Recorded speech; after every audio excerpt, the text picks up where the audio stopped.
Brad, the Blazers decided to give Joe Cronin a multi-year extension as the Do we know general. how many years? Let's see. I'm gonna guess it's like a baseball contract. We got him for like 10 years, 400 million. 14, yeah, 14 years, Yeah. 250 million.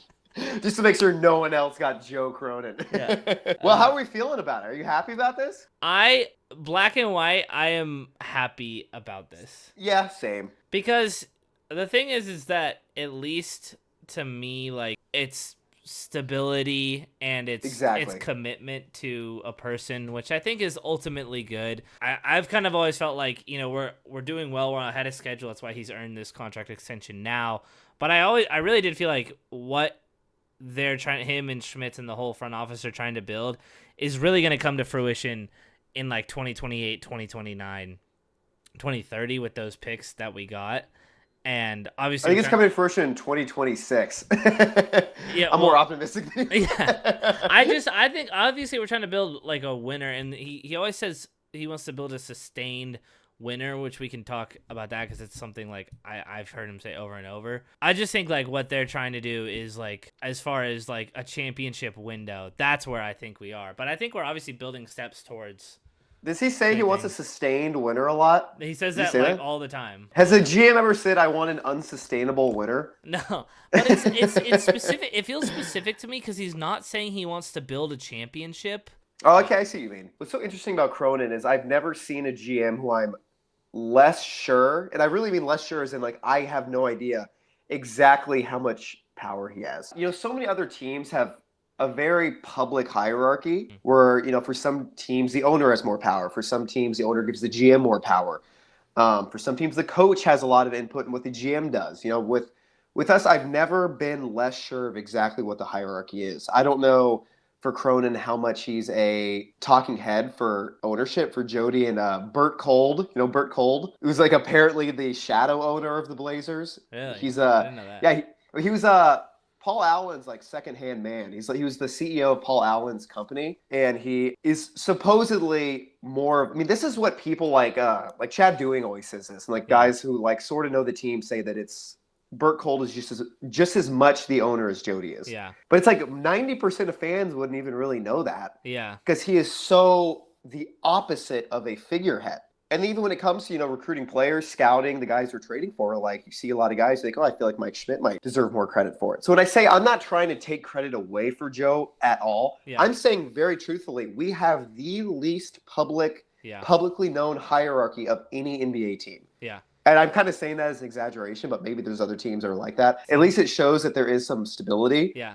Like at least there shows that there is, somewhat of a hierarchy, even if we don't know about it. It's not just a guy they can kind of randomly throw in. It's a guy that the organization trusts, who's been at the team, like you said, for a long time. But I don't know what Joe does. It's hard to tell. You know what I mean? To me, and this can go both ways. Like I could see people's thoughts on it either way. Like I'm not really mad at people who don't like the move because I can understand it. I'm trying to look at this in the light of this guy has been in the organization for 19 years. He literally started at the very bottom, worked his way up through the entire thing, went through, a couple of GMs ahead of him, saw the whole Neil Olshey debacle, saw what not to do, right? Saw his whole scandal, his whole investigation. So he's God, I forgot about all that. Yeah. So he's seen everything this organization has been through basically since we were last in the NBA Finals, more or less, right? That's definitely developed a sense of loyalty. And in this situation, if you want to think loyalty of a good thing or a bad thing, I think you can choose which way, because I think loyalty in a bad sense would be that he's going to do whatever Bert and Jody want him to do. Like he's going to... But even that, who knows if that's even the case? Who knows what... Yeah, right? It's strange. Yeah, but so the other side of it is that this dude kind of lives, breathes, and eats the Blazers. Lives, breathes, and eats the Blazers. He eats the Blazers. God, that's awesome. That's so good. Keep that in, please. He eats. I've always wanted a GM who eats. We've had a lot of GMs who I never thought would eat the Blazers. Yeah, and it's nice to have one. Eating the Blazers. He's eating the Blazers. He's eating the stuff. He lives the Blazers. He definitely wants to succeed. He's gonna do, whatever it takes to get us there. I believe you've got a guy who wants Portland to succeed, who knows the organization in and out, and now has a chance to he's shown good things, shown good moves, and has a chance to take this team over the next, 5-6 years, we'll call it. Multi-year might be 30-year deal. It could be. Who knows? Yeah. But yeah, he's done good enough things as of late that I think it's worthy of being called a good decision, and we can just keep, I don't know, supporting him, rocking with him. Yeah, I'll say this. Let's do this is okay. We'll do a quick history lesson Yeah. for Blazer fans out there. What it was like under Paul Allen, going back to my lifetime, like the early 2000s. We had a trader Bob. You know who Bob Whitsitt was? No. He was the Blazers GM who was the most avid trader in the entire traders, and he was constantly looking to make deals. Yeah. We did so many trades, and it ended up working for us in a lot of ways. It was deals that over time they just kept being a little more into our favor until we had a championship team. But then it kind of blew up because we made the conference finals. Then he traded Jermaine O'Neal for Dale Davis. Jermaine O'Neal ended up being an all-star. Dale Davis went and the team kind of collapsed after that. At that point it was clear that he was kind of running the team. Paul Allen was super involved with the GMs and who we hired because Paul Allen's whole thing was that he was incredibly into the draft and he was incredibly into scouting. Like I said, this is more my point being that there used to be a very public hierarchy, like I was talking about, where Paul Allen was the guy who, we apparently traded up to get LaMarcus because that was something Paul Allen really wanted, and even going to second round picks when we got Will Barton. He apparently called our GM and was like, "You're getting Will Barton." Yeah.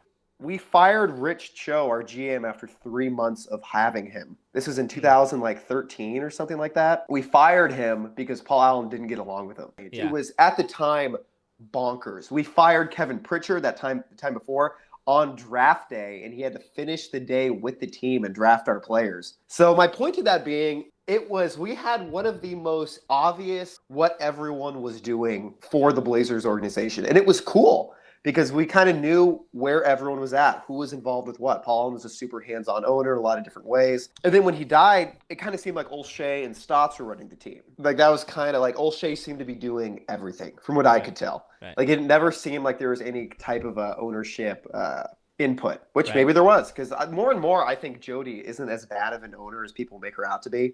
I don't know if she's good. I can't tell what she does, but I feel like she gets a lot of the blame, even though she hasn't really publicly done anything of note. Yeah.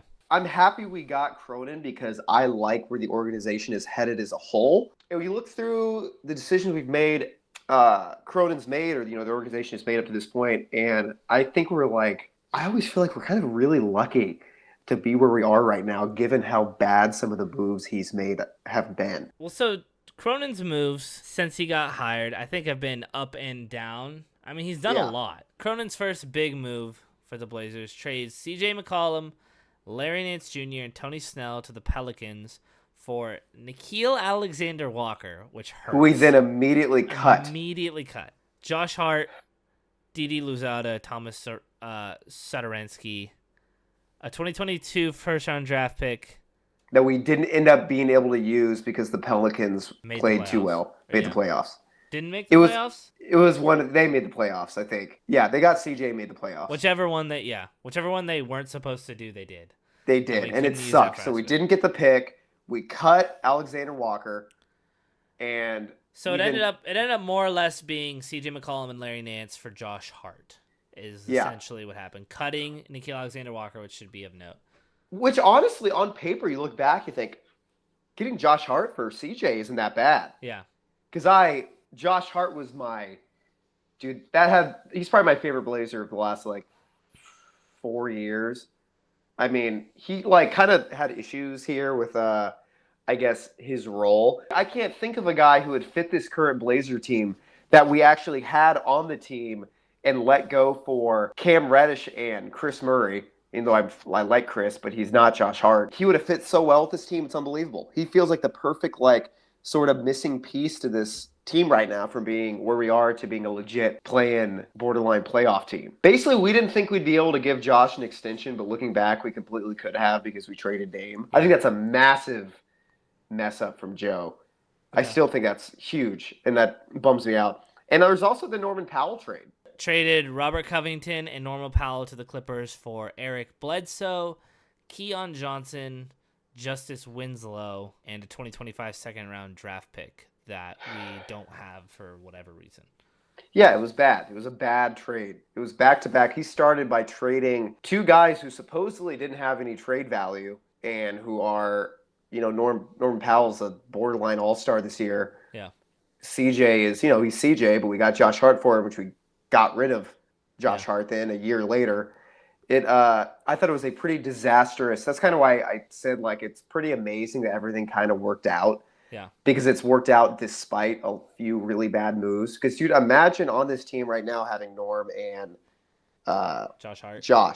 And, like, the idea was that we're getting rid of their massive contracts, but now those massive contracts are going to Ayton. They're going to Jeremy. It's like I would have loved to have had Josh Hart and Norm right now instead of Jeremy, even though, we go back and forth on Jeremy on how much we, value him. But those are two really, really good players that we gave up for nothing. We basically turned CJ and Norm into Chris Murray, Cam Reddish, and to just what are things that we have left is just Chris Murray.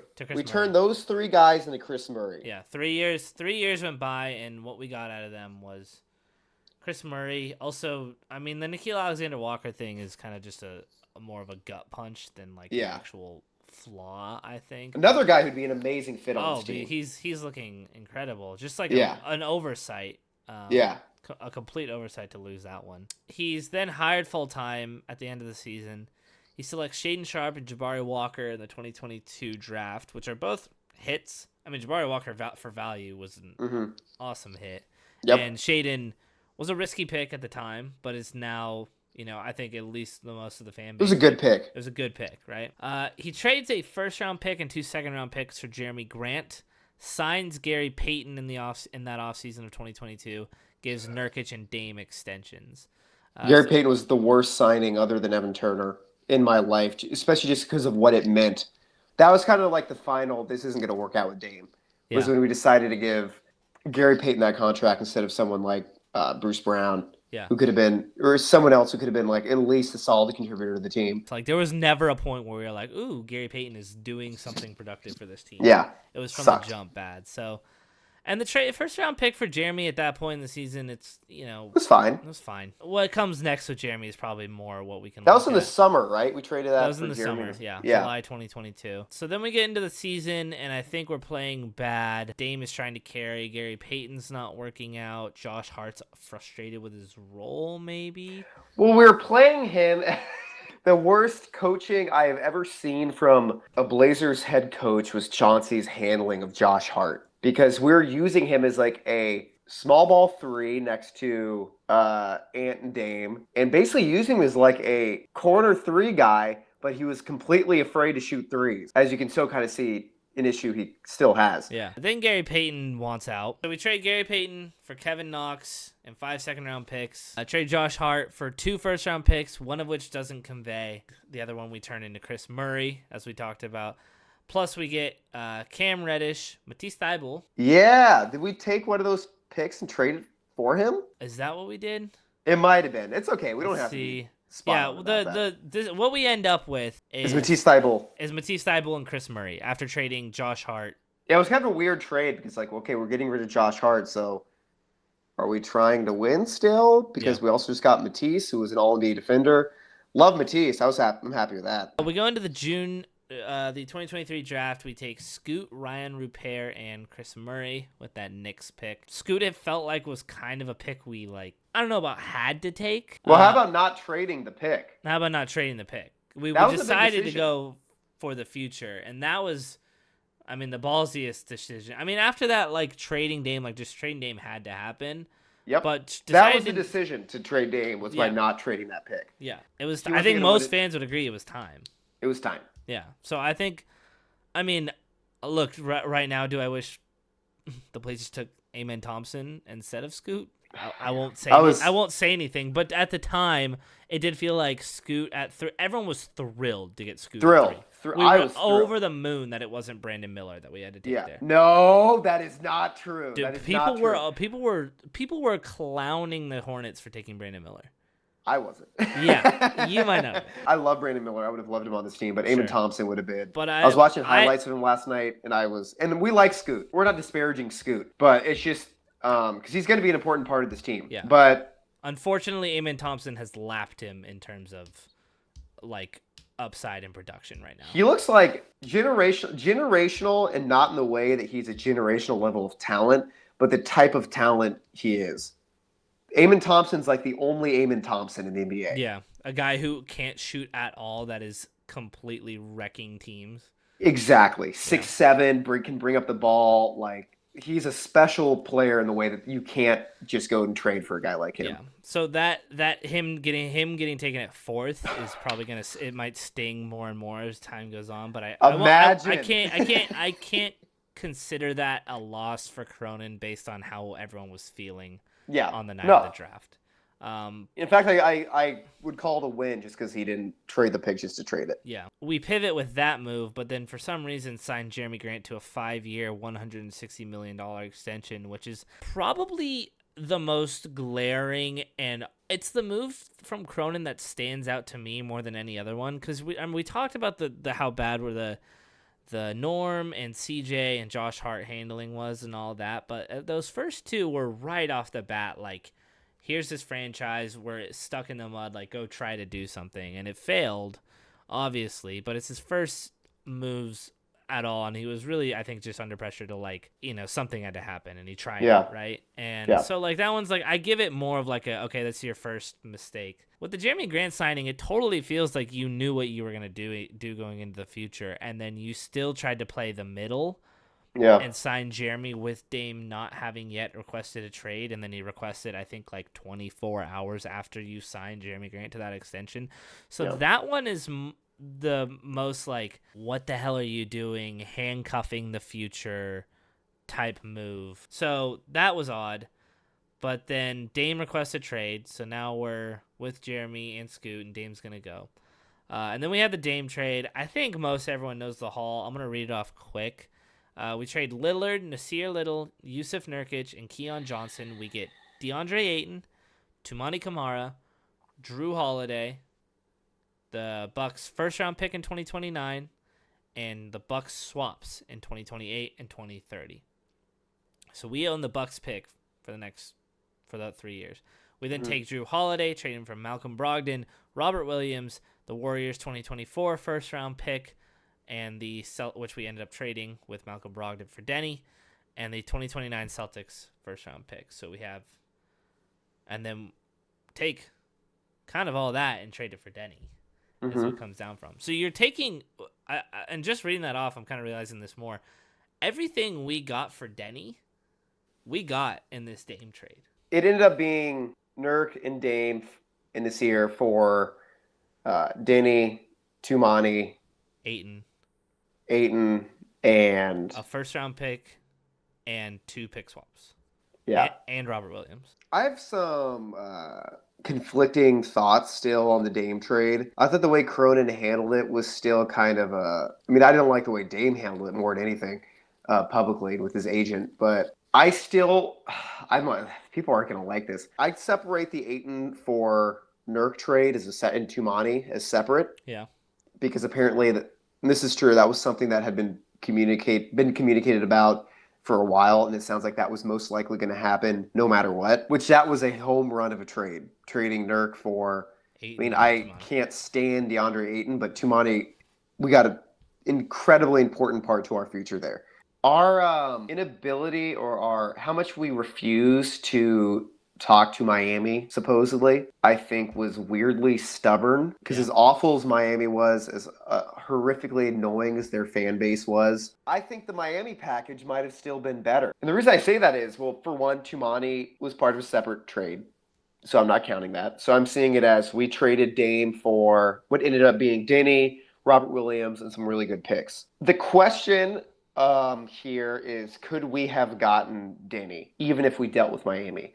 Because I think the Miami trade package, which supposedly would have gotten us back Tyler Hero, who's an all-star, Nikola Jovic, we could use a ball-handling shooter 6'10" guy right now. That would be awesome. And I think Jaime was also going to be in that trade package, but who knows exactly. But we know the two guys, the main guys, are probably Tyler and Jovic. Yeah. And probably a lot of picks that I assume, could have swapped for Denny because I think they wanted the two picks and they just needed a contract that could match up.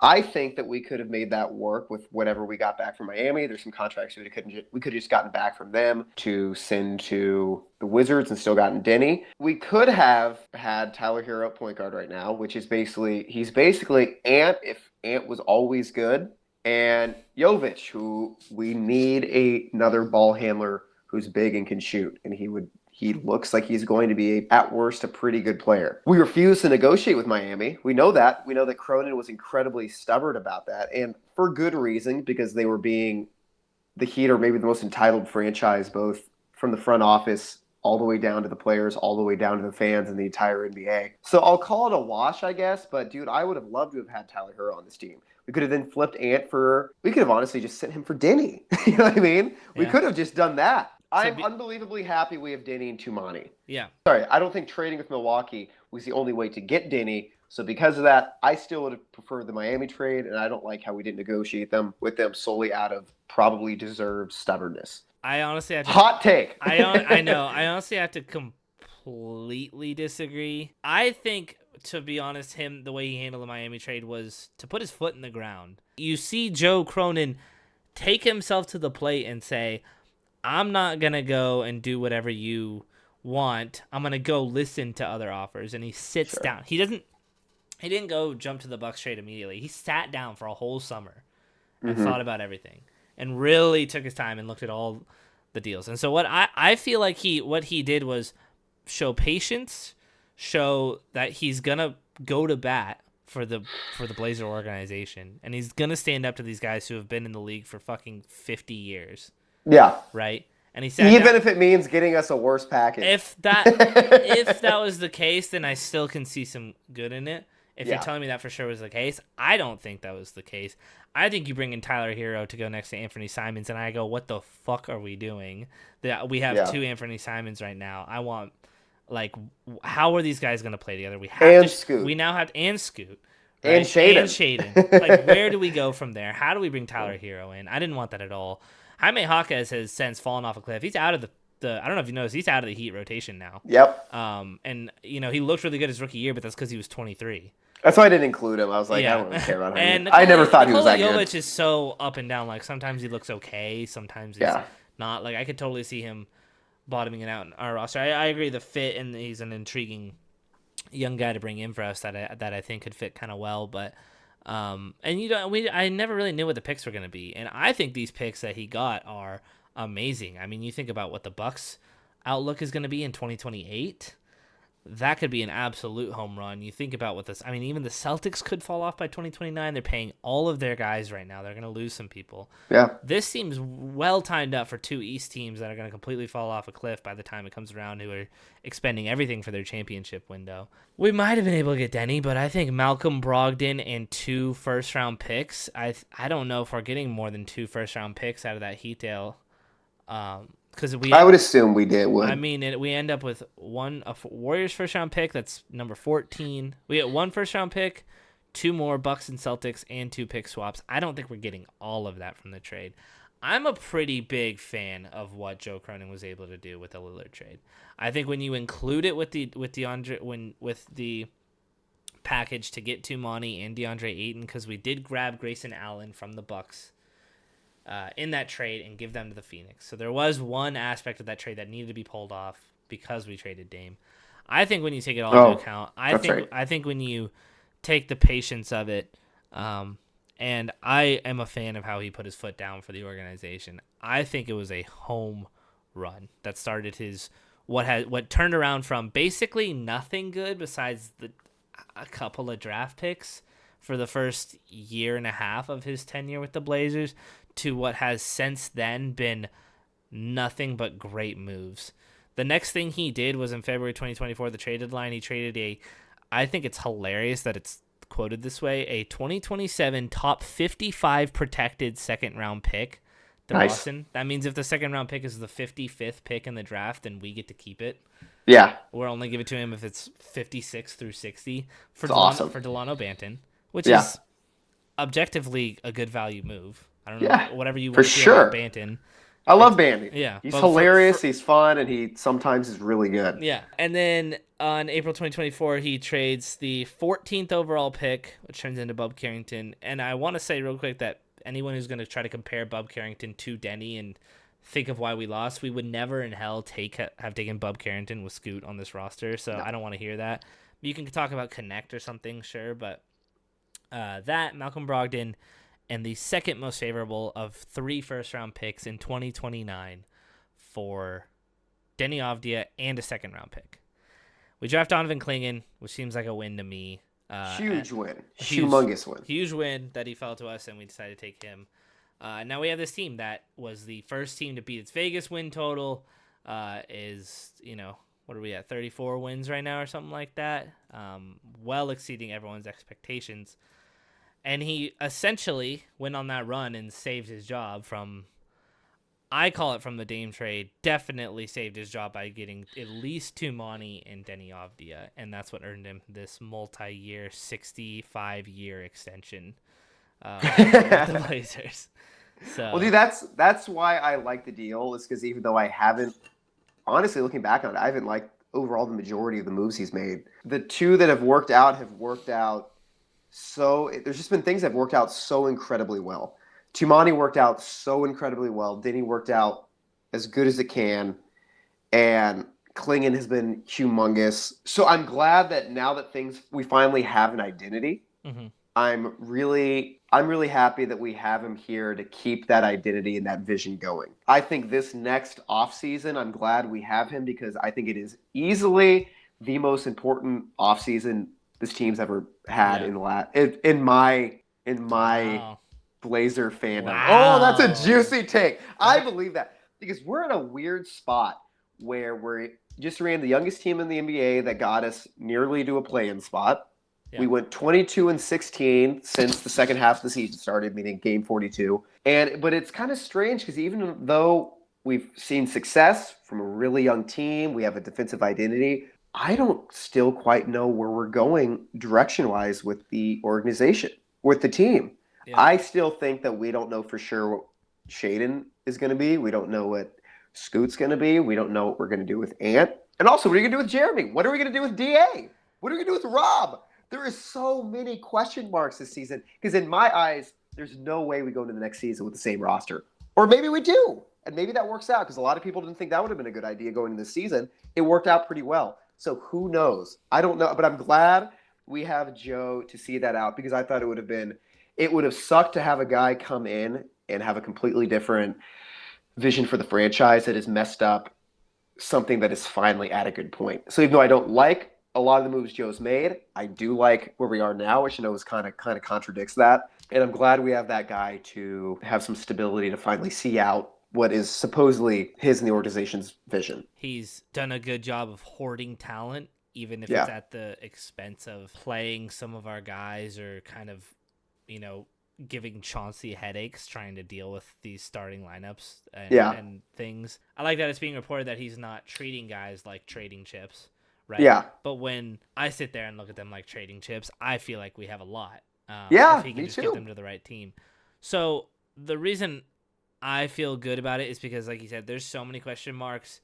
A lot of them need to be addressed this offseason, but it's basically a book, it's a plan, it's a story that Cronin has been writing for about a year and a half now, ever since Dame wanted out. I think that Cronin has learned from some early mistakes, brought in the right people, like Mike Schmitz, and he's built a philosophy of don't trade anyone because you need to make a trade. Don't do anything because someone tells you need to do something, like the Miami Heat. Use the time you have as an organization that's building and make moves that are going to incrementally make this team better and fit the identity that you want to have. And that identity is starting to show itself. Those moves are starting to accumulate. We've kept players we maybe want to see traded earlier, and some, like Jeremy, at the wrong time probably should have gone. But the things I think Cronin people fault Cronin for aren't those things that you and I talked about the CJ trade, the Covington trade. They're not about his past. They're all about what he hasn't done. And now that he's signed this multi-year extension, I think he has plenty of time to write out the result of all of those things that people say he hasn't done. Like, write out what the finish is for Anthony of his Blazers story. Write out Jeremy's end to the Blazers story. What does it all look like? He's now has that time going forward to finish all of those. And when you start counting the list of all of the things that we want him to do or address, the top of the list, I think, addressing a coach, and we're going to see what happens with Chauncey. I have no idea what this really means for him, whether he's going to I think he's coming back. It seems like people think he's coming back, and that's going to be a decision he makes, and whether that works out or not, it'll be under his jurisdiction. So there's a lot he has to do, but I think that's why I'm glad, and both of us are glad that he's around, because now he gets to see it to the end. And at the very least, he's a guy who's been in the organization for 20 years, and not many people have been in the organization for 20 years, not even really the owner. So he knows the Blazers in and out, and I'm pretty sure he wants us to succeed, so he's going to try his best. Well, we will see what Joe Cronin does. It's going to be a fun offseason. We will cover a lot of it. I mean, we still have one more week of Blazers basketball, and we'll come to you guys after the season is officially over and probably give some wrap-up takes or something like that. Yeah. But we appreciate you guys listening. You blew up our last video on Denny. Yes. We love Denny. We love you guys. We love the Blazers. Happy to keep talking about it. Yeah, Blazers are cool. Blazers are cool. If you guys Yeah. we'll catch you guys on the next one. See ya.